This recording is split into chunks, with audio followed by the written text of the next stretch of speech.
ওম গণপতায় নমঃ। লাকলাইন চ্যানেলের আরো একটি ভিডিওয়ে আমি সৌরভ আপনাদেরকে স্বাগত জানাই। আজকে আমরা কুণ্ডলী অ্যানালিসিসের উপরে একটা ভিডিও করব। হাতের সিরিজগুলো যেমন চলছে তেমন ভিডিওগুলো আবার আবার আমি চ্যানেলে দেব। তবে আজকে আমরা চার্ট অ্যানালিসিসের উপরে ভিডিও করব। এবং চার্ট অ্যানালিসিসের মধ্যে যে পার্টটা নিয়ে পার্টিকুলারলি আমি আলোচনা করব সেটা হচ্ছে আমাদের কুণ্ডলী সেভেন্থ হাউস, অর্থাৎ স্পাউস বা লাইফ পার্টনারের ঘর। দেখুন আমাদের কুণ্ডলীতে যে 12টা রাশি হয়, 12টা রাশির জন্য যে 12টা ভাব হয়, এখানে আমরা এটা first house, second house, third house করে যে 12টা হাউস রয়েছে, প্রথম হাউস হচ্ছে আমাদের লগ্ন ভাব।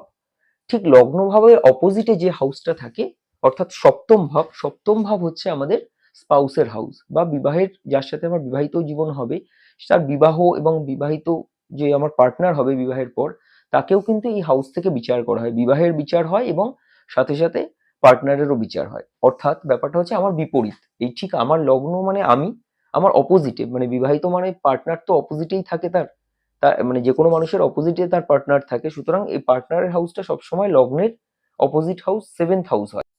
সেভেন্থ হাউসের থেকে যেহেতু আমরা বিবাহ দেখি বা পার্টনারকে দেখি, দেখুন বিবাহকে দেখারও তো অনেক দৃষ্টিভঙ্গি আছে, মানে বিবাহের মধ্যে এমন অনেক কিছু রয়েছে যেগুলোকে বিশ্লেষণ করলে প্রচুর বিষয়কে নিয়ে আলোচনা করতে হয়। একটা ভিডিও বা একটা 6-7 মিনিট 10 মিনিটের ভিডিওয়ে পুরোটা আলোচনা করা সম্ভব হয় না, কারো পক্ষেই সম্ভব নয়।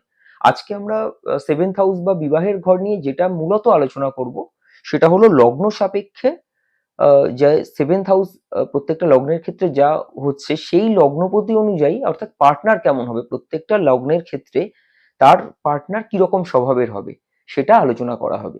তো যদি আমরা প্রথমে মেষ থেকে শুরু করি, মেষ মানে হচ্ছে মেষ লগ্ন মানে আপনার মেষ লগ্নের অধিপতি হচ্ছে মঙ্গল। অর্থাৎ মেষ লগ্নের জাতক বা জাতিকা তারা মঙ্গলের রাশি। মঙ্গল মানে তারা একটু হিট মানে একটু একটু আপনার হট টেম্পার হয়ে থাকে, তাদের একটু মাথা গরম প্রবৃত্তি থাকে এবং তাদের মধ্যে কিন্তু জোশ বা তেজ ব্যাপারটা একটু বেশি থাকে। এবং সেই মঙ্গলের জাতকের ঠিক অপোজিটে রয়েছে হচ্ছে আমার এখানে পড়ছে তুলা রাশি, অর্থাৎ শুক্র।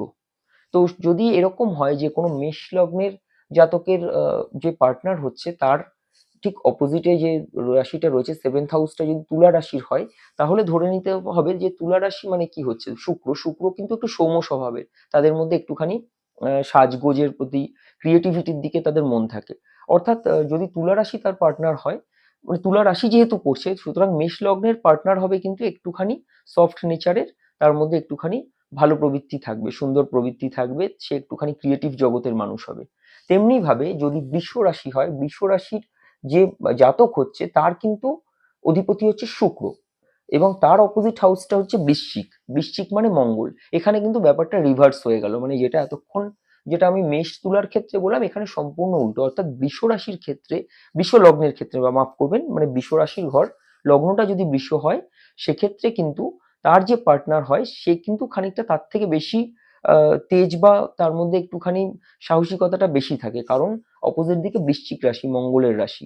সুতরাং কি হচ্ছে, দেখা যাবে যে তার তুলনায় কিন্তু পার্টনার একটু ডমিনেটিং হবে, যেহেতু মঙ্গল, মঙ্গল কিন্তু শুক্রের থেকে বেশি তেজি। অর্থাৎ বিশ্ব যে লগ্নের জাতক তার পার্টনার কিন্তু একটু স্পাউস ডমিনেটিং হবে, ছেলে হোক বা মেয়ে হোক, তার যে স্পাউস হবে সে কিন্তু ডমিনেটিং হবে।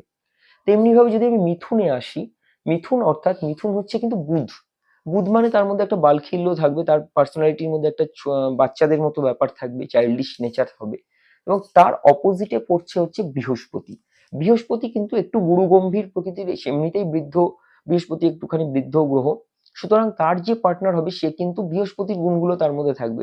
সে সৌম্য স্বভাবের হবে, কিন্তু একই সাথে তার মধ্যে একটু শান্ত স্বভাব থাকবে, তার মধ্যে কিন্তু জ্ঞানের একটা পরিধি থাকবে সেই মানুষটার মধ্যে। অর্থাৎ এখানে বুধের যে নেচারটা হবে সে খুব চাইল্ডিশ জলি হবে, কিন্তু বৃহস্পতি কি হবে, সে একটু জ্ঞানের পরিধি থাকবে, সে মিষ্টিভাষী হবে, কিন্তু একটু রিজার্ভ হবে। এটা কিন্তু দেখা যাবে মিথুন লগ্নের জাতকের ক্ষেত্রে। অর্থাৎ মিথুন লগ্নের জাতকের যে পার্টনার হবে সে কিন্তু তার মধ্যে কিন্তু বৃহস্পতির গুণগুলো দেখা যাবে। একইভাবে যদি আমি কর্কটে চলে আসি, কর্কট মানে চন্দ্র, জাতক চন্দ্রের জাতক হয়ে গেল, চন্দ্রের কর্কটের যার লগ্ন তার মধ্যে চন্দ্রের স্বভাবগুলো থাকবে। চন্দ্র এমনিতেই খুব সফট এবং মায়ের কারক চন্দ্র, সুতরাং মাতৃসুলভ তার মধ্যে বিভিন্ন গুণগুলো থাকবে। খুব সফট নেচারের, কেয়ারিং, ইমোশনাল পার্সন হবে। এবার তার অপোজিট সাইডের সাইনটা পড়ে যাচ্ছে হচ্ছে শনির ঘর, মকর অর্থাৎ শনি। সুতরাং কর্কট লগ্নের জাতকদের কিন্তু পার্টনার দেখা যাবে স্যাটার্ন যেহেতু হচ্ছে, স্যাটার্নের নেচার কিন্তু একটু নৈরাশ্যবাদী, তার মধ্যে কিন্তু একটু নৈতিকতা থাকে, সে একটু হার্ড স্বভাবের হয়, তার মধ্যে একটু সফটনেস কম থাকবে, হ্যাঁ। এবং সে কিন্তু মানে এইখানে একটু পার্সোনালিটি দুজনের মধ্যে মেলবন্ধনটা কম হয়, কারণ এই খুব যে কর্কট লগ্ন সে কিন্তু খুব সফট নেচারের হয়, সে একটু ইমোশনাল প্রকৃতির হয়, কিন্তু এখানে মকর যে রাশিটা পড়ছে অর্থাৎ শনি হচ্ছে এখানে সপ্তমপতি, সপ্তমপতি শনি হবার কারণে তার পার্টনার কিন্তু একটুখানি শক্ত স্বভাবের হবে, তার মধ্যে একটুখানি নৈরাশ্য থাকবে, এই জিনিসগুলো দেখা যায়। একইভাবে এবার যদি আমি সিংহতে চলে আসি, সিংহ রাশির ক্ষেত্রে কি হচ্ছে, সিংহ রাশির জাতক হচ্ছে রবির, অর্থাৎ তার মধ্যে একটা তেজ, একটা বীরত্ব, একটা পৌরুষ সবসময় কাজ করে রবির, এই সে একটা বৈশিষ্ট্য, এক ধরনের রাজকীয়তা। তার অপোজিটে পড়ছে আবার শনি, অর্থাৎ এখানেও কিন্তু একটা নৈরাশ্যকারী গ্রহ, শনির যেহেতু দুটো হাউস, তো এখানে একটু প্রবলেম হয় সিংহ লগ্নের ক্ষেত্রে, কিন্তু যেহেতু সপ্তম হাউস শনির হাউস হচ্ছে এবং রবি এবং শনি একে অপরের শত্রু, শত্রু হাউস হওয়ার কারণে এখানে কিন্তু সিংহ লগ্নের ক্ষেত্রে স্পেসিফিক্যালি একটুখানি দেখা যায় যে কম্প্যাটিবিলিটির অভাব হয় তাদের পার্টনারের সাথে। এটা কিন্তু বেশিরভাগ সময়ই দেখা যায়। এরপরে যদি আমরা চলে আসি সিংহর পরে কন্যা রাশিতে, কন্যা রাশির হলো আপনার বুধ, এবং সেখানে কিন্তু ওই একই ব্যাপার হলো মিথুন এবং আপনার মিথুনের সাথে যেটা আমরা ধনুকে দেখেছিলাম, এখানেও কিন্তু সেম কন্যা বুধের সাথে এখানে হয়ে গেল বৃহস্পতি, অর্থাৎ মীন রাশির অধিপতি বৃহস্পতি, অর্থাৎ যে জাতকের কন্যা লগ্নের জাতকের কিন্তু পার্টনার ওরকম স্বভাবের হবে। বৃহস্পতি, যেটা আমি ধনুর ক্ষেত্রে বলেছিলাম সেটাই রিপিট করতে হয়, যে জ্ঞানী স্বভাবের হবে, তার মধ্যে কিন্তু উচ্চশিক্ষার ইয়ে থাকবে এবং সে কিন্তু বেশ কথাবার্তা, তার মধ্যে একটা সৌম্যকান্তি ব্যাপার থাকবে, খুব ইন্টেলিজেন্ট হবে। কিন্তু একই সাথে সে একটু, যেহেতু বৃহস্পতি বৃদ্ধ গ্রহ, একটুখানি রিজার্ভ স্বভাবের হবে। এরপর যদি আমরা চলে আসি কন্যার পর তুলাতে, তো তুলাতে এলেও কিন্তু সেম জিনিসটা হলো, যেটা আমরা এখানে বলেছিলাম বৃশ্চিকের ক্ষেত্রে, এই সরি মাফ করবেন, বিষর ক্ষেত্রে বলেছিলাম, বিষর ক্ষেত্রে যেটা বৃশ্চিকের সাথে হচ্ছিল তুলাতেও কিন্তু সেম। তুলা মানে শুক্র, শুক্র যখনই এখানে দেখছে মেষকে, সুতরাং কি হচ্ছে, তো মানে তুলার যে পার্টনার হবে সে কিন্তু মেষ রাশির, যেহেতু তার সপ্তম হাউস হচ্ছে মেষের অধিপতি হচ্ছে মঙ্গল, অর্থাৎ তার মধ্যেও কিন্তু তেজ, শৌর্য, বীর্য সাংঘাতিক রকম থাকবে, সাহসী হবে, সাহসী এবং পরাক্রম মারাত্মক হবে। একইভাবে যদি আমরা এখানে চলে আসি বৃশ্চিকে, যেখানে এখানে কিন্তু বৃশ্চিকের ক্ষেত্রেও ভাইস ভার্সা হয়ে গেল, বৃশ্চিক এবং বিষর ক্ষেত্রে যে জিনিসটা তখন হয়েছিল এখানেও তেমন, অর্থাৎ মঙ্গলের পার্টনার হচ্ছে এখানে আপনার বৃষ রাশি, বৃষ রাশি শুক্রের জাতক, অর্থাৎ সে কিন্তু একটু সফট নেচারের হবে, হাসি খুশি হবে, জলি হবে, আনন্দ ফুর্তি করতে ভালোবাসবে, এই ধরনের স্বভাবের এখানে হবে। এরপর চলে যাই আমরা ধনুতে, ধনুতে যাওয়ার ফলে কি হলো, ধনু এখানে হচ্ছে বৃহস্পতি রাশি এবং তার পার্টনার হয়ে যাচ্ছে মিথুন, অর্থাৎ বুধ, ওই বুধের সেই আবার একটা চাইল্ডিশ নেচার, খুব খোলামেলা স্বভাবের, জলি স্বভাবের, এটা কিন্তু এখানে দেখা যাবে এবং বুদ্ধিমত্তা থাকবে তার মধ্যে।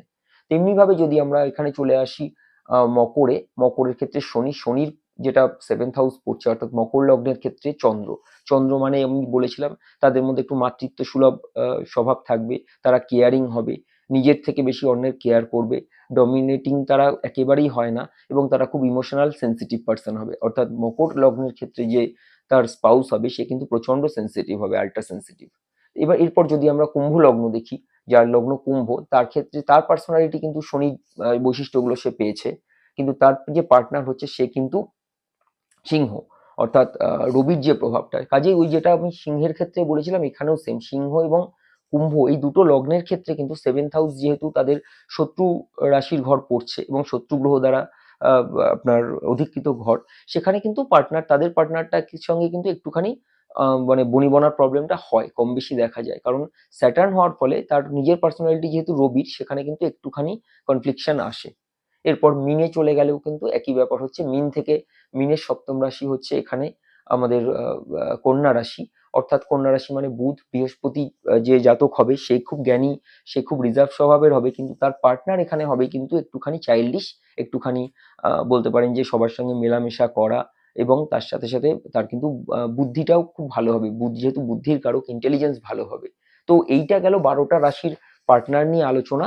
আমি এটাকে চেষ্টা করলাম সংক্ষেপে বলার, তার মধ্যে যতটুকু বলা যায়, এটা একটা ইন্ট্রোডাকশন ছিল, এবং আগামী দিনে এই সব সেভেন্থ হাউস বা বিবাহের ঘর নিয়ে আমি আরো ডিটেলে ভিডিও করব। যদি আমার ভিডিওগুলো ভালো লাগে অবশ্যই ভিডিওগুলো দেখবেন আমার চ্যানেলে এবং সাবস্ক্রাইব করবেন। সবাই ভালো থাকবেন। অনেক ধন্যবাদ। ওম গণ গণপতায় নমঃ।